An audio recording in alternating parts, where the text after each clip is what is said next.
Welcome to Stories We Love. Stories We Love is about stories we love. We bring you extraordinary people, situations, or circumstances that will remind you of how much good there is in the world, warm your heart, open your mind, and inspire you in new ways. I'm your hostess, Karen Lorre, and to get the full playlist of Stories We Love, you can go to storiesweloveshow.com. There you'll find all the episodes plus other bonuses. We interview people who truly care and are making a positive difference that benefits this gorgeous world and its people and its planet and its creatures, and who remind us that even as just one person, we have much more power than we think. I'm so very happy that you are here. Welcome. And today we get to speak with my dear friend, Reggie Sully. And Reggie helps rescue baby eagle eggs. So you rescue these brand new baby eagle eggs. And first, why do we need to help eagle eggs in the first place? What happened, Karen, years ago, a company dumped and got rid of all their excess DDT, very bad chemical in the 40s and 50s. The extra they dumped into the ocean, and it went onto the ocean floor. Plus any of the barrels they dumped a lot of it into barrels, took it out to the ocean, and they thought, I know a good way to get rid of this. Let's just throw it down in the ocean. Well, they threw the barrels over the side of the boat and the barrels float. So what they did is they punctured the barrels, and then the barrels sunk to the bottom of the ocean. And now the DDT has been leaking out for years. And so how does that affect the eagles? Why? Yeah. The eagle's main food chain is fish. Mm-hmm. So the eagles over on Catalina Island, Santa Rosa Island, and Acapa Island will eat the fish out of the ocean. And that is there, as I mentioned before, that is their number one food chain. When they lay their eggs, the eggs are soft because the DDT has gone through the system of the eagle and has gone into the shell. For many years, biologists couldn't understand why all the eagle eggs were not hatching and they were breaking. So they went out, they did some examinations on both the eagles and the eggshells and found out there was a high level of DDT in the shell. So basically what you're saying is that the fish were exposed to the DDT somehow got in the fish, the eagles ate the fish, and then when the eagles went to procreate and have offspring, their eggs were too fragile. So you use a helicopter when saving these eagle eggs. Tell me about that. What happens is they now know the problem and they've got a solution. They figure that the best thing to do is get those eggs out of the nest as quickly as possible, so they know when the right timing is in regards to when they're going to lay their eggs. They've got nest number 1, 2, 3, and 4 being watched by biologists. What happens is they'll spot a nest. They'll see that the mother has laid an egg or eggs, could be as many as 3. We've done 3 at a time once. And they'll now notify, I'll get a phone call from a biologist from Institute for Wildlife Studies, Peter Sharpe. Hey, Reggie, it's Pete. When can you and Glen, the pilot, fly over? When do you want us? Tomorrow. We get in the helicopter, we fly over, we land at whatever designated spot he's told us to, and we get out of the helicopter. What happens is Glen will prep the helicopter for this. I will prep Peter, giving him a harness, helmet, camera, and he has a little blue box that we have, what you may notice in some of the pictures or anything. We have a safety line attached to Peter in case there is any mechanical failure, and that's why I'm in the helicopter. I carry a knife with me to cut that safety line once we put Peter down safely. So we now pick up Peter. We fly him approximately 2 to 3 miles. And hanging from the helicopter? Yes, he's hanging 100 feet below the helicopter. Wow. And as they call him on the island, they call him dope on a rope. That actually sounds fun for me. I'd like to be flying. It is. Like that. I have done it, and it is an exhilarating feeling when you're flying in the air, just hanging. Wow. My eye is face down. I'm right behind Peter, laying on my stomach, looking straight down at Peter. I'm carrying my safety knife taped to my hand in the event I have to cut that line. I can't lose the knife. Glen will report to Peter, hey, we've got the mother in the nest. We're coming in. Peter will then see the mother, and in all good circumstances, we will be able to come right in and the mother will leave. We have had occasions where the mother will tuck her down and she will stand her ground. She will not let us into the nest. Glen will hold Peter back in a hover, and could be 20 seconds. Then she'll take off. Glen will lower Peter down into the nest as gently as you put a coffee cup back on a table. Wow. He will give him a little bit of slack because his tension is up to the helicopter. Peter will then be sitting in the nest. The nest is about 5 to 6 feet in diameter. Oh, wow. It's very big. Yeah. Then what he'll do is Peter will take out the real eggs gingerly, put them into a box that he's got with him, put back 2 or whatever count of eggs we've taken out, 2 or 3 fake eggs back in, give us a signal, let us know, take us out, take him out. That process takes about 15 seconds. I have the liberty of looking back quickly and watch the mother return, or father, and she will sit back right on the eggs, which is a total success. And wow. At that point, we will fly back to our staging area, which was this remote site up in a hill somewhere. Mm-hmm. And Glen will put Peter back down on the ground, as I said, using a coffee cup gently, put him back on the ground, land the helicopter. We'll take the rigging lines, everything off of Peter, wrap up that. Peter will then leave. He takes the eggs down into Catalina, Avalon in his office, and he will put the eggs into an incubator. Approximately a month and a half later, I'll get a call from Peter, Reggie, we have 2 babies. He will feed the babies, and I think the eagle is about 2 weeks old when we pick it up. It's about the size of a large pigeon, a little bit, yeah, about the size of a pigeon. So the same call will happen. It'll be, Reggie, I have the babies, come on back. What is exciting is before the flight, we will then take an eagle glove. It looks exactly like a real eagle, and we'll feed the baby prior to the flight because we don't know where mom and dad are. They could be out fishing, and we need that baby to have a little bit of nourishment.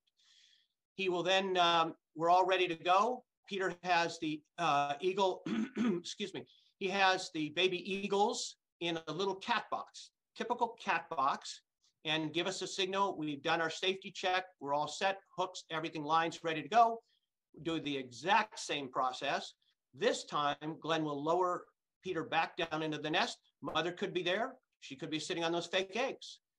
He will lower him down gently back into the nest. Peter will take out the fake eggs, put in the little baby. We leave. That's when I get the excitement of looking back and to see the mother come back. And it's rather funny because she'll land and she's thinking in her head, I was gone 5 minutes and I've got a new kid. And the kid's looking at her saying, hi, I'm your new kid. Mm. And then from then on, it is the process of we're done, we go home. Peter will climb into the nest about 6 weeks later. And I can explain if you need to why we use the helicopter. Peter will climb into the nest and basically grab the baby. And she came in the size of a pigeon. She's now about the size of a big chicken in 6 weeks, from a 2-week to a 6-week period. He will grab the baby, put wing markers on her, and take a blood sample. Put her back in, and then the whole process is finished. How many times have you guys done this? Approximately 20, 25 times. So are there, do you have a sense of how many new eagles have been able to be born now? I would say approximately 20 new eagles. I would say, just guessing that, because each time, could be 40, Karen, because we've done it approximately 20 times, and almost every time it was 2 eggs, and we were surprised one time it was 3 eggs. Oh, wow, that's so cool. And so Then what would you say is the most exciting experience you guys have had?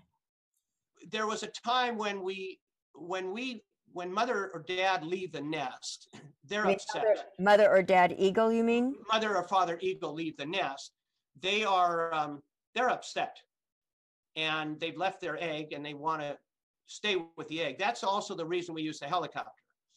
If Peter was to climb up to the nest right after they had laid the egg, she may leave and never come back because she isn't that bonded to it. And it takes time for him to climb up to these pinnacles. They're literally pinnacles. And it takes so much time to get up there. So she may leave. We can't take that chance. So by using a helicopter, yes, we're an assault on that nest, but we're gone in 30 seconds. We're in, we're out, and we're gone. So she'll usually come back. And generally, as far as I know, she has always come back. So the hairiest time that we had, and it's had it happen a couple times, is when she leaves. Glen puts Peter down into the nest. Every now and then she will dive at him. And there's nothing we can do. She will come straight at him. And all he can do is dodge her. Wow. And that's about the most frightening. But again, he just dodges her and that's it. So you guys must really care about these beautiful birds, to, for him to get sort of bird bombed, I guess is what it would be in a way, diving at him. That must be really beautiful. What's the average lifespan of an eagle? Approximately 20, 21 years. Really? And then how long, like if they're a mother and father, how long do they stay together? The pair stay together their entire life. There are some divorces, and it may be another eagles in the area, but generally they stay together their whole lives as a pair. Oh, wow. And do you know how many eagles there are now in Catalina? There's 10 pairs, mother and father, on the island currently, with some new babies flying around, but recorded wise, 10 pairs. Wow. And the biologists are watching all of those pairs. Wow. And then how can Peter, that's a biologist, how can he handle the babies, and how can you feed the babies before you bring the babies back to the nest? Doesn't the mom reject the baby after being handled by humans? That is the number one question I've had forever is, and I've touched the babies, they're extremely soft, and it's a very simple answer. Eagles don't smell. Oh, wow. Yeah. If they do smell, it's not a strong smell. It's their eyesight is their method of hunting. Yeah, eagle eyesight. That's fascinating. Yes. Wow. I love that. Is there anything else that you feel is important for us to know about this eagle rescue that you want to share? I've spoken at a number of schools where friends of mine like you will invite me to say, would you talk at a school? And that's a big rush to me. The helicopter thing is a rush, but this is even better because I will tell the children all about this whole process, but I don't linger on the fact of DDT. Children don't know what DDT is. They don't understand it. I basically say, tell your mommies and your daddies and you, don't throw things in the ocean. But going back for a second, when I've given this speech to children, at the end of the speech, I will say, I'll ask them purposely, have you ever seen a real eagle? And I get their hands raised. Yes, I saw one at the zoo, and oh, I saw one in Seattle. And then my voice drops and I say, if you're quiet, I will show you one. And out walks a live golden eagle with a wingspan of 6 to 7 feet long on the handler's arms. And that's truly the phrase you could hear a pin drop.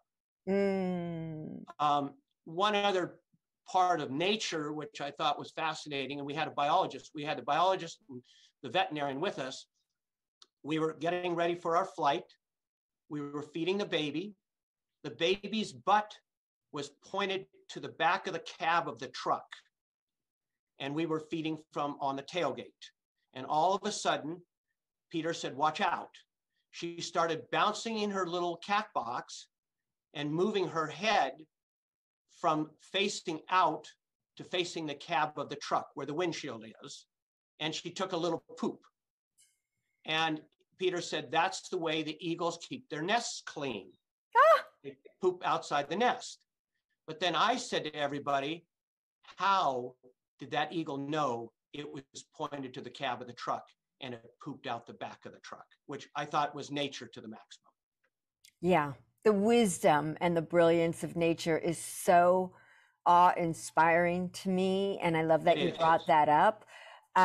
Well, Reggie Sully, thank you, and I want to say thank you to Peter Sharpe and to Glen and to all the other people that are involved in this. We really appreciate, you know, your helping these eagles so that they can keep proliferating and keep being alive. It's so important. I mean, they're such a valuable part of nature, and I really appreciate what you're doing so very much. And it's always fun to see you. And if I can put a plug in, yes, for the Institute for Wildlife Studies and Dave Garcelon and Peter Sharpe, who run it.